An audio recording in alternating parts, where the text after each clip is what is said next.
The soldiers said the stench reached them before the iron doors were even forced open. It was 1864, and the Union Army was sweeping across Georgia, burning fields and breaking chains. But in Burke County, at a place locals refused to even whisper about, they found something worse than fire could ever consume. 23 children, huddled in a basement, skin pale from years without sunlight, their eyes flashing an unnatural green, their faces eerily similar, cheekbones carved like stone, hair tinged with gold that caught the lamplight like a curse. Some were only toddlers, clinging to each other in the dark. Others were on the edge of adolescence, staring back at armed men with a silence so heavy it made battle-hardened soldiers tremble. And when the eldest, just 13 years old, spoke, she said words no one could erase from memory. "Mistress says we are her legacy. We cannot leave because we are her blood." That single sentence turned the air inside that cellar into poison. These are not just children of slavery. They were children of their mistress. The plantation lady, Catherine Thornhill, had bred them with her own flesh and blood, sons, cousins, and the enslaved men she chose as rootstock for her vision. 16 years of hidden pregnancies, concealed births, and human experiments disguised as family. A program not meant to die with her, but to expand generation after generation, until an entire workforce was bound to her estate by bloodlines too tangled to escape. A legacy of ownership fused into the marrow of their bones. The official report? A single confidential letter buried in regimental archives, marked in red ink, "Do not disseminate." The Thornhill estate vanished from county records, as if it had never existed. And yet, the children were real. The soldiers saw them. Some swore they could still feel those green eyes on them decades later. Men who had survived musket fire, bayonet charges, and the shrieks of dying comrades said that basement in Georgia. History tells you slavery was about cotton, about chains, about the backbreaking grind of forced labor. That's what you were taught in school. Simple, brutal economics. But the truth is far more corrosive. Slavery was not just an economic system. It was an experiment in psychological control. And on the Thornhill estate, Catherine perfected something that most men couldn't even imagine. She weaponized blood itself. Think about this. Every plantation owner feared rebellion. They knew at any moment the enslaved could rise and slit their throats. So the real question was never about whips and shackles. It was about programming obedience so deep that it would pass from parent to child, generation to generation, like a virus that rewrites the mind. Some planters tried religion. Others tried terror. But Catherine? She looked further down the rabbit hole. She asked the forbidden question, what if I don't just own their labor? What if I own their lineage? She wasn't a hysterical widow. She was cold, calculating, methodical. While other estates bled money and sold off their people like livestock at auction, Catherine sat in candlelight with her ledgers and ciphers, drafting cultivation records as if she were planning crop rotations. Except the seedlings were her own children, born from forced unions with enslaved men, and later, with her sons themselves. She didn't see bodies. She saw rootstock. She didn't see family. She saw harvest. This is what makes her story more terrifying than any battlefield massacre or mob lynching, because it wasn't chaos. It was structure. It was logic. And structure is harder to kill than rage.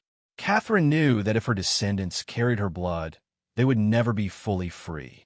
Even if emancipation came, they would belong to her legacy. Shackles rust, paper burns, chains can be broken, but blood endures. When Union soldiers uncovered that basement, they weren't just staring at abused children. They were staring at the future Catherine had. The winter of 1847 was the coldest Burke County had seen in 2 decades. Snow clung to the red clay fields like ash from some silent fire. The Thornhill estate, once a proud spread of 1,700 acres, was already collapsing. Cotton prices had fallen, creditors circled like vultures, and the soil was tired, wrung dry by years of exploitation. Catherine Danforth Thornhill stood at the edge of ruin, 28 years old, newly widowed, her husband rotting in the ground after fever took him. By law, the property and the people were hers. By reality, she was cornered. For most widows, there was only one path: sell everything, retreat to Augusta, live out the rest of their days as dependent spinsters in the shadows of wealthier relatives. But Catherine was not built for submission. Raised in privilege, tutored in languages and accounts, she had tasted control, and she would not let it be stripped away by debt or fate. Pride and desperation fused inside her like steel hammered in fire. And it was in that furnace that her plan was forged. By candlelight, she pored over ledgers and inventories. The math was merciless. 31 enslaved souls remained. Too few to work the fields profitably. Too many debts to purchase more. She could not buy labor. She could not import salvation. But then came the thought that uncoiled like a serpent in her mind. If I cannot buy them, I will breed them. Not in the sloppy way most plantations encouraged, waiting decades for children to grow. No, she would systematize it, accelerate it, and bind it with blood. The journals she began were not diaries of grief. They were cultivation manuals. She wrote in cipher, disguising her monstrosity with agricultural terms. Seedlings for children, rootstock for men, plantings for pregnancies. She charted generations like livestock, predicting strength, temperament, and yield. She imagined an estate that regenerated itself, not through cotton, but through flesh. And here lies the darkness. Catherine was not in. March 1847. The nights were still cold, and the plantation slept under silence, broken only by owls and the creak of the old house. It was then Catherine chose her first rootstock. His name was Isaac, 24 years old, strong, steady, born on the estate. His back carried the weight of plows since childhood, but his eyes carried something else, the fire of a man who knew his worth, even if the world denied it. Catherine did not see him as a man. She saw him as raw material. She summoned him to the main house under the pretense of duties. Behind closed doors, she converted her body into a breeding chamber for her plan. In her ciphered journal, she recorded the moment with chilling detachment. First planting complete with rootstock 1. Weather clear and mild. That was all. No emotion. No scham. Just a record of a transaction between flesh and power. Weeks later, she noted again, initial cultivation successful. Anticipate harvest in December.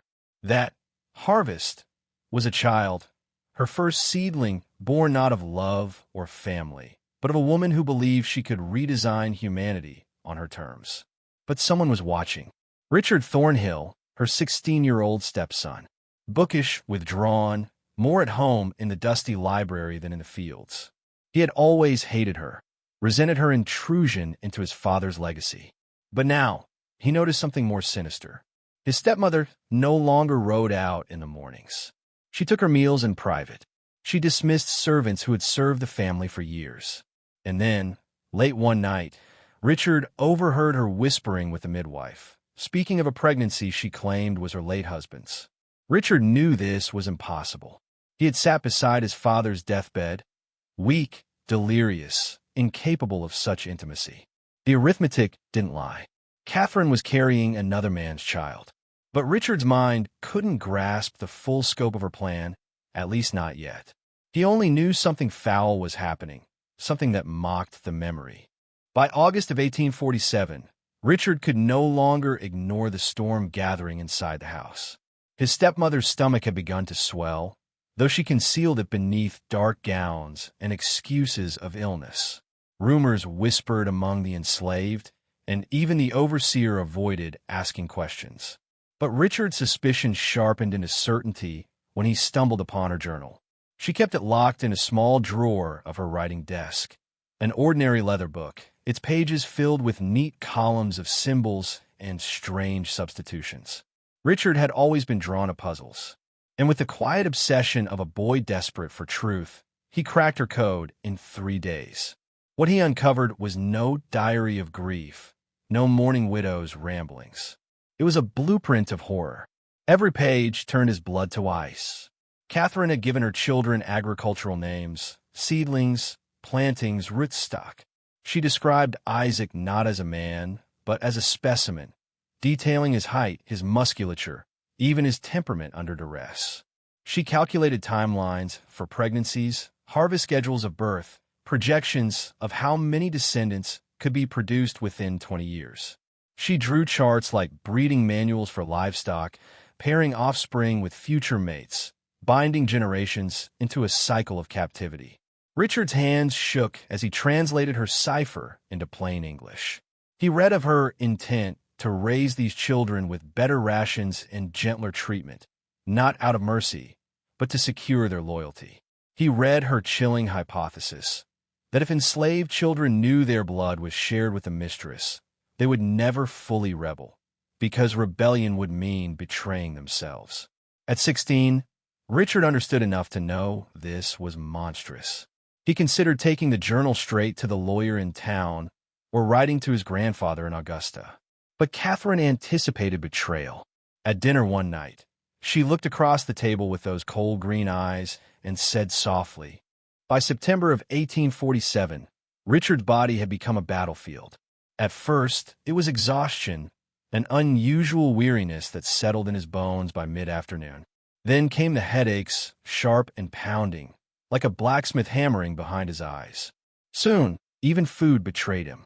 Bread tasted metallic. Soups carried a bitterness that clung to his tongue. His stomach twisted after every meal, leaving him doubled over in pain. Catherine was attentive, too attentive. She insisted on preparing his meals herself, carrying trays to his room with the grace of a grieving widow playing nurse. She fluffed his pillows, adjusted the curtains, even sat beside him with soft words about consumption and weak constitutions. To the household, she was the picture of maternal care. To Richard, she was death in disguise, because he knew the symptoms.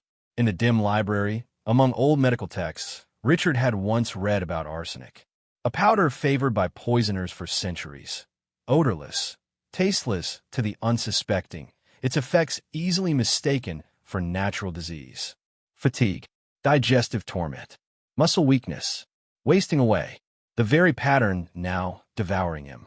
He tried to resist. He forced himself to eat only what the servants brought. But the servants feared Catherine more than death itself, and she controlled everything that entered that house. When the midwife came, she spoke of nervous exhaustion and prescribed a tonic that Catherine alone fetched from Augusta. Richard saw it for what it was, another tool in her arsenal. By October, he could barely rise from bed. His hands trembled when he tried to write. He knew time was running out, so he made one desperate attempt. He wrote a letter to his grandfather in Augusta describing everything, the breeding program, the cipher journal, the poisoning. It took him 3 days, writing a few sentences at a time, his hand shaking so violently he could hardly hold the pen.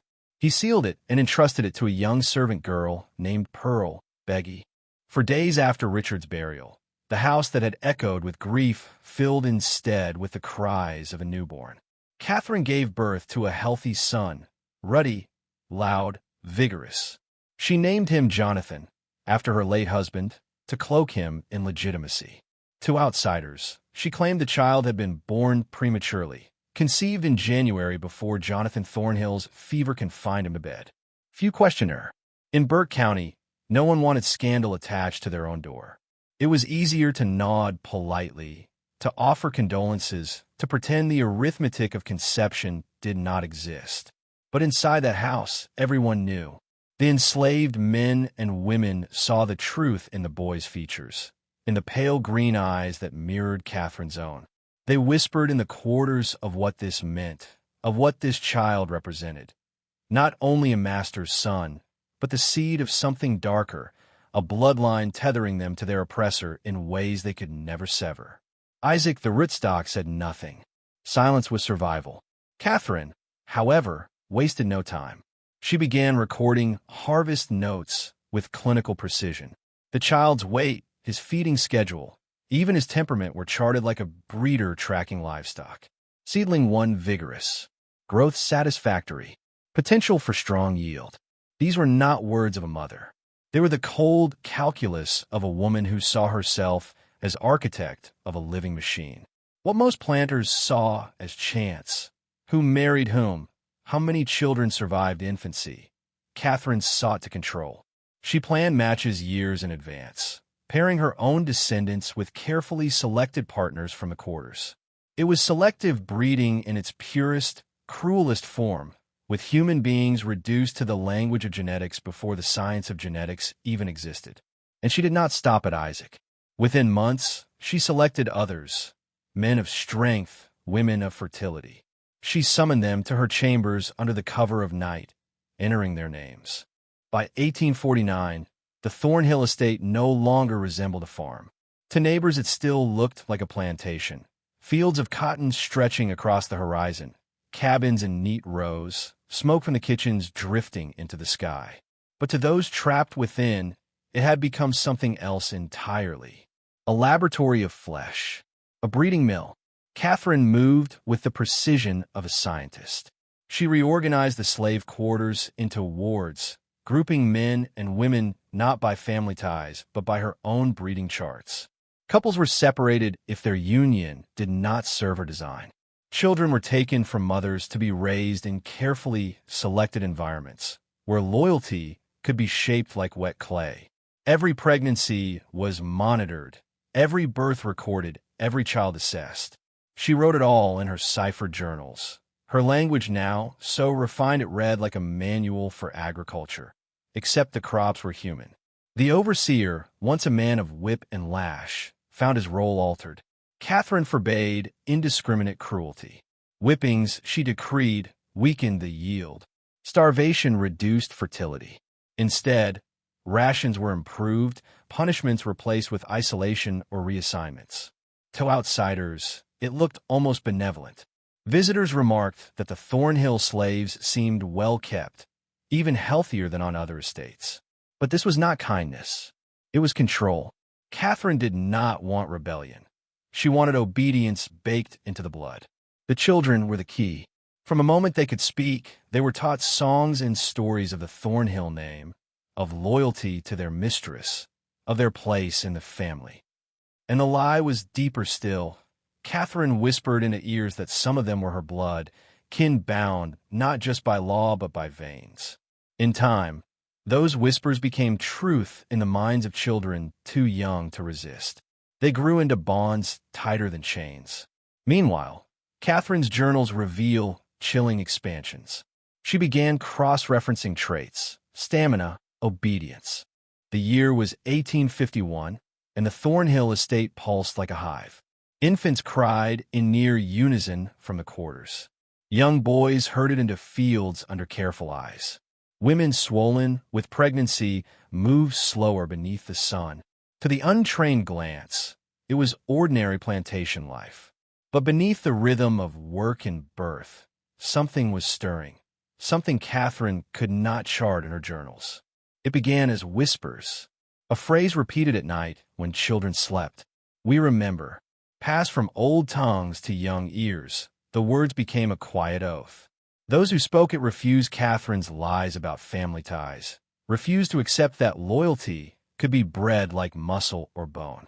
They remembered fathers torn from mothers, children ripped from arms, lives reduced to symbols in a widow's ciphered ledger.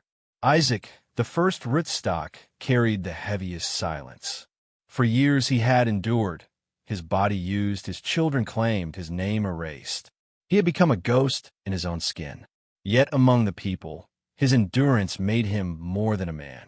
He was a symbol, a living reminder that Catherine's control had limits, that flesh could be used, but spirit could not be extinguished. And so the whispers began to gather around him. Catherine, for all her brilliance, began to sense it. She noticed the way conversations ceased when she entered a room, the way eyes lingered too long on her newborn daughter, Mary, her second harvest, born in 1850. She wrote in her journal, "Restlessness in the quarters. Isaac maintains outward docility, but must be watched. Potential threat to stability." Her response was not the whip, but calculation. She doubled rations again. She allowed small privileges, an extra hour on Sundays, permission for small gatherings, even marriages approved if they fit her charts. To any visitor, It appeared Catherine was the rare mistress who ruled with mercy. But her mercy was a chain of another kind, tightening with each concession. Still, the whispers grew. Some nights, the first crack did not come with fire or blood. It came with silence. In the spring of 1852, Catherine ordered a planting, 2 chosen bodies matched by her charts, paired for what she called optimal yield. The woman, Sarah, refused. Quietly at first, then openly. She would not lie with the man Catherine selected, though she risked the whip, the stocks, even death. When Catherine threatened her, Sarah looked her in the eye and said, "I belong to God before I belong to you." That single act rippled through the quarters. Others began to stall, to feign sickness, to sabotage the schedule of breedings Catherine demanded. A rope snapped at the well. A wagon axle cracked on the road. Small accidents multiplied, but Catherine knew better. They were signs. Resistance was no longer whispers. It was action. She struck back with the only weapon she knew: control. Sarah was dragged into the big house and locked in the cellar, left in darkness for a week with nothing but water. Catherine called it pruning, a necessary measure to protect the crop. But instead of fear, it bred anger. The people began to see Sarah not as a victim, but as a martyr. Her defiance lit something Catherine could not extinguish. Isaac, still the quiet center of it all, finally spoke. One evening, as Catherine inspected the quarters, he stood taller than she remembered and said, "You can mark your papers, but you can't own what's inside us." It was the first open defiance he had ever given her. For Catherine, it was a declaration of war. In her journal that night, she wrote, "Rootstock 1 unstable. Dangerous. Consider removal." But she hesitated.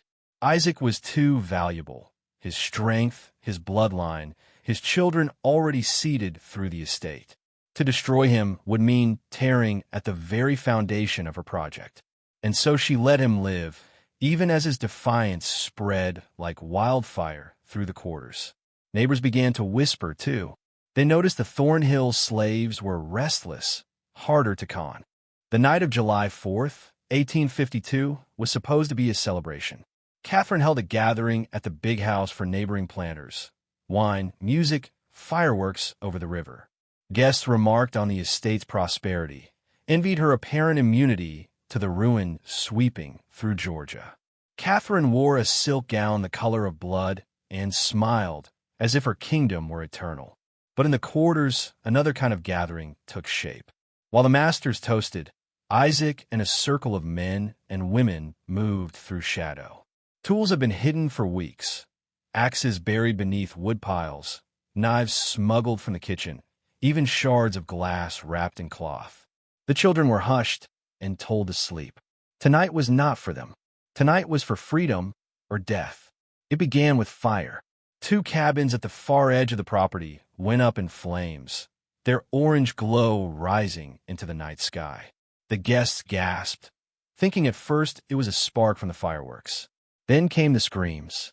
Then came the sound of iron striking wood, of chains snapping, of voices shouting not in whispers but in thunder. "We remember. We remember." Catherine rushed to the balcony, her pale face lit by the blaze. She saw her empire unraveling, slaves running, children carried, men standing armed in open defiance. And at the center, Isaac, holding a torch in one hand and an axe in the other, his green eyes, her eyes, reflecting the fire. The overseer tried to rally, but was struck down before he could mount his horse. Guests fled into the night, their carriages abandoned. Catherine did not run. She stood at the top of the stairs, cold and unmoving, as if daring the storm to reach her. In her journal later, written with trembling hand, she would call it the uprising. She described it not as rebellion, but as disease, a contamination of her experiment. Rootstock 1 has corrupted the crop.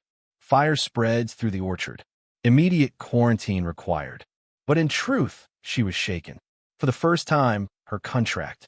The ashes of rebellion still smoldered when Catherine began her counterstroke. Neighbors urged her to sell, liquidate the estate before ruin consumed her. Others whispered she should remarry, bind her fortune to a strong man who could restore order. Catherine did neither. She doubled down. The Thornhill estate became a fortress. Patrols rode the perimeter at night, lanterns cutting through the trees. Hounds were trained not just to track runaways, but to guard the breeding wards. Catherine hired Pinkerton men from the north, detectives turned mercenaries, to hunt those who had fled into the swamps. Isaac's name was on every list. His absence haunted her.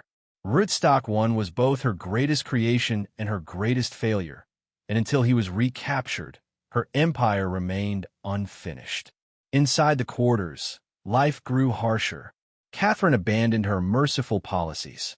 No more privileges, no more leniency. Workdays stretched longer. Surveillance intensified. Women were forced into pairings whether they resisted or not. Children were separated from parents and raised in isolation, their loyalty sculpted like clay.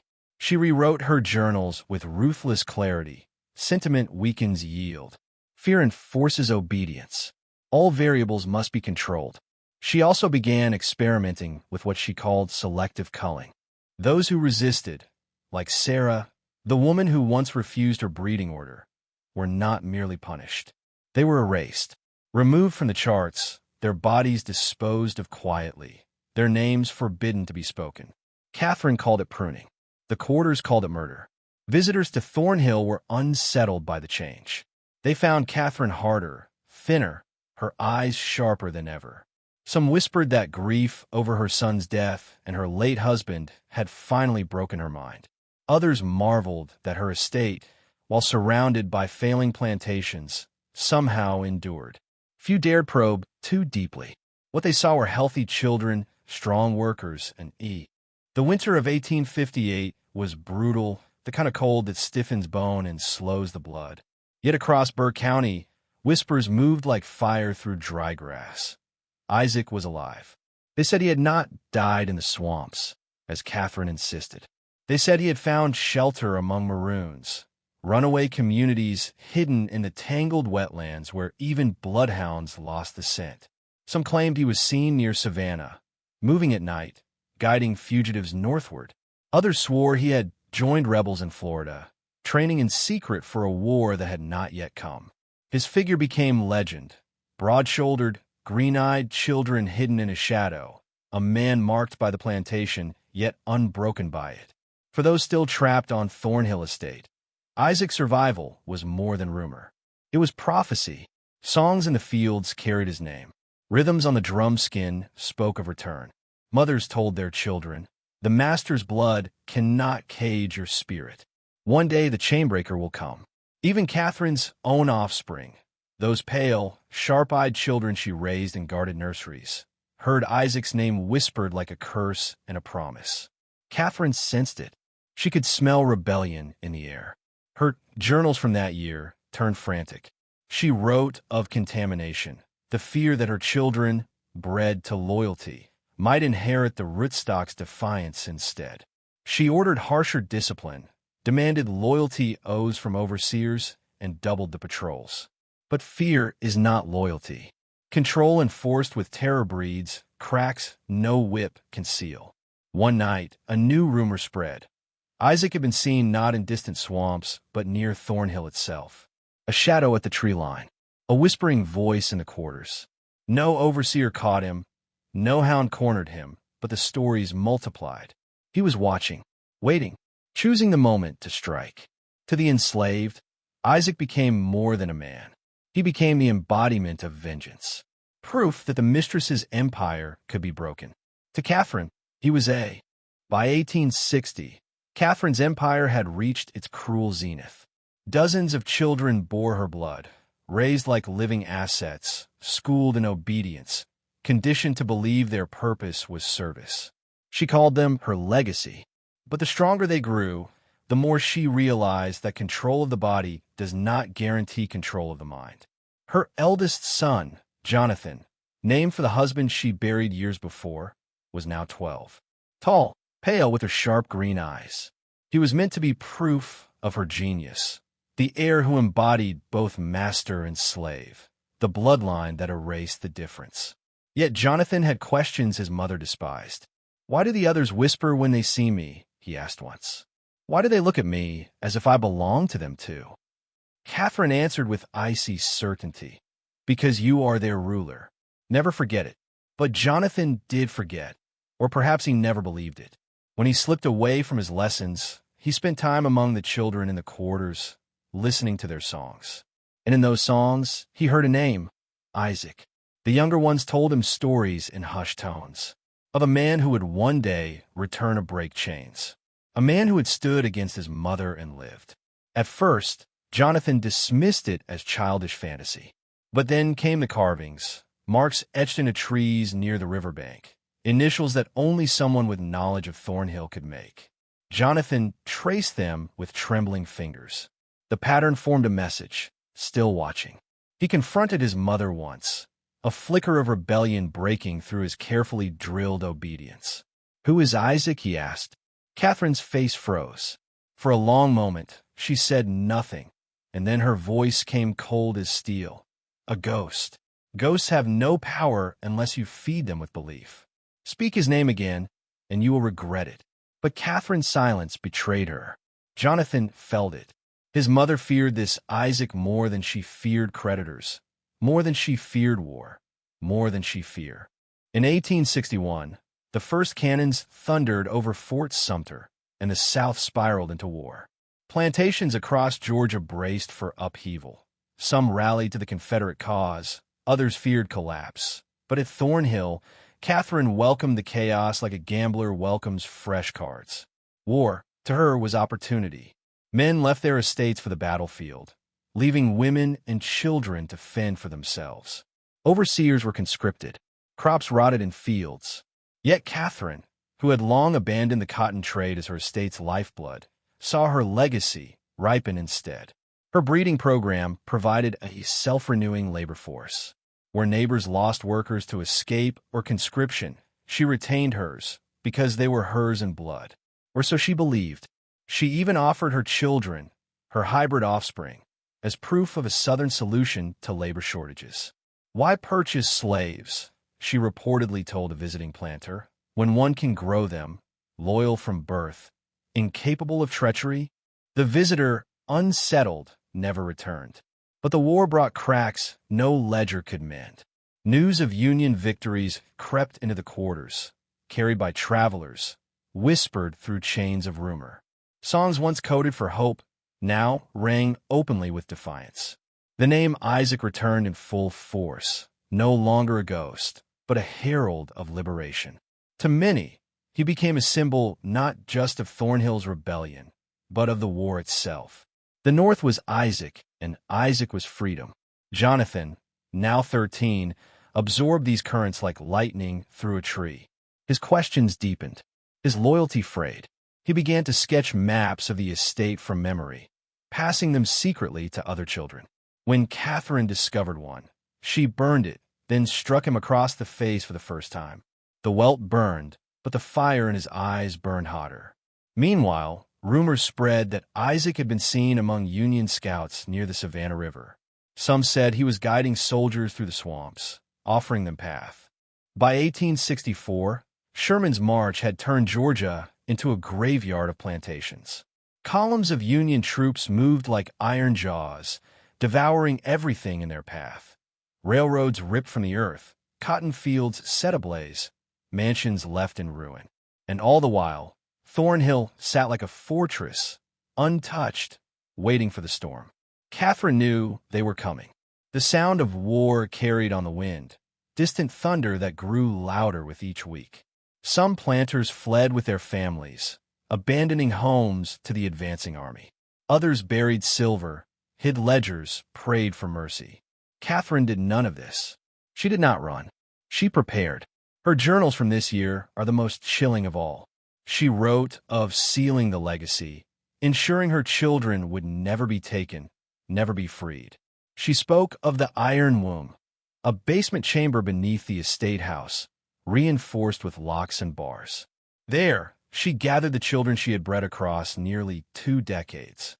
23 souls, ranging from toddlers to near adolescents, all with her unmistakable green eyes and the auburn hair that gleamed like tarnished copper in the dim light. Witnesses would later recall the iron doors, the muffled cries, the smell of oil lamps burning day and night. These children were not prisoners in her mind. They were treasure. They were the proof of her success, her immortality. She told them they were chosen, her blood, her legacy, destined to outlive the war. But captivity is not inheritance. The children understood chains, even if they were lined with velvet. Some cried for freedom. Some prayed for Isaac. And Jonathan, her eldest, began to speak words Catherine feared more than Union guns. "We are not yours," he whispered in the darkness. "We belong to no one." The day the Union soldiers finally reached Burke County, Catherine was ready. She ordered the children locked away, the iron doors sealed. She stood at the windows of Thornhill, dressed in black silk, as if attending her own funera. December 1864. The iron doors at Thornhill groaned as axes splintered them, iron bending under the weight of soldiers who had stormed 100 mansions but never seen anything like this. The Union men expected wine cellars, hidden silver, perhaps weapons. Instead, lantern lights spilled into the darkness and revealed faces. 23 children huddled together, blinking against the sudden brightness. Their eyes told the story before any words did. All the same green fire, all the same high cheekbones, all marked unmistakably with the mistress's blood. The soldiers recoiled, some gagging, some muttering curses. One veteran of Antietam dropped his rifle and whispered, "God forgive us. This is worse than war." The eldest child, a girl of 13, stepped forward. Her voice shook but carried the weight of all their suffering. "Mistress says we are her legacy. We cannot leave because we are her blood." Those words, later recorded in a single letter marked confidential in the 34th Massachusetts Infantry's archives, were enough to turn hardened men pale. The soldiers searched the estate, tearing apart the house, but Catherine was nowhere to be found. Some swore they saw her vanish into the woods before the troops arrived, cloaked in black like a shadow, fleeing judgment. Others believed she hid in plain sight, perhaps even among her neighbors, shielded by families who preferred silence to scandal. What mattered to the soldiers was not where she was, but what she had left behind. One officer, his hands shaking, wrote in his journal, "This place was never a plantation. It was a laboratory of blood. The mistress bred her own sons and daughters as livestock, and the walls still echo with their cries." No official record appeared in Burke County's histories. No local ledger admitted Thornhill ever existed. Neighbors swore they had never heard the name. But those children, those living, breathing proofs of her cruelty, were real. Scattered into the chaos of war, some vanished. The war ended in 1865, but the memory of Thornhill did not. In the official records, Sherman's march swept clean through Burke County with nothing left behind but ash. Yet among soldiers' diaries, in stray letters to wives and mothers, the truth endured like a splinter. A house with iron doors, children bred in silence, and a mistress who vanished like smoke. The children were scattered into history. Some may have blended into freedmen's camps, their green eyes mistaken for chance. Others may have been taken north, renamed, absorbed into families who never knew their origin. A few, perhaps, returned to the soil of Georgia, their bloodline buried but not erased. Even now, whispers linger in Burke County of descendants who share the Thornhill look, those sharp cheekbones, the copper hair, those unblinking eyes. And what of Catherine? No grave bears her name. No obituary marks her passing. Some say she escaped to Charleston under an assumed identity, her journals hidden in a trunk that has never been found. Others swear she was seen years later in New Orleans, still dressed in black, still whispering of her legacy. But the most chilling tales say she never left Thornhill, that she walks among the ruins, watching, waiting, her children's voices echoing in the wind. The estate itself is gone. Nothing remains but fragments of stone, swallowed by vines. Locals avoid the place. They say the ground is wrong, the air heavy, the birds silent. Hunters who wander too close claim to hear children crying from beneath the earth, or to see a woman's figure standing among the trees, eyes glowing in the moonlight. But the real horror is not in ghosts or ruins. It is in the knowledge that what Catherine did was not madness alone. It was method. It was deliberate. A system born from slavery, sharpened by cruelty, disguised as legacy. A reminder that the darkest chapters of history are not only written in ledgers and laws, but in flesh and blood. And now you know her story. The case.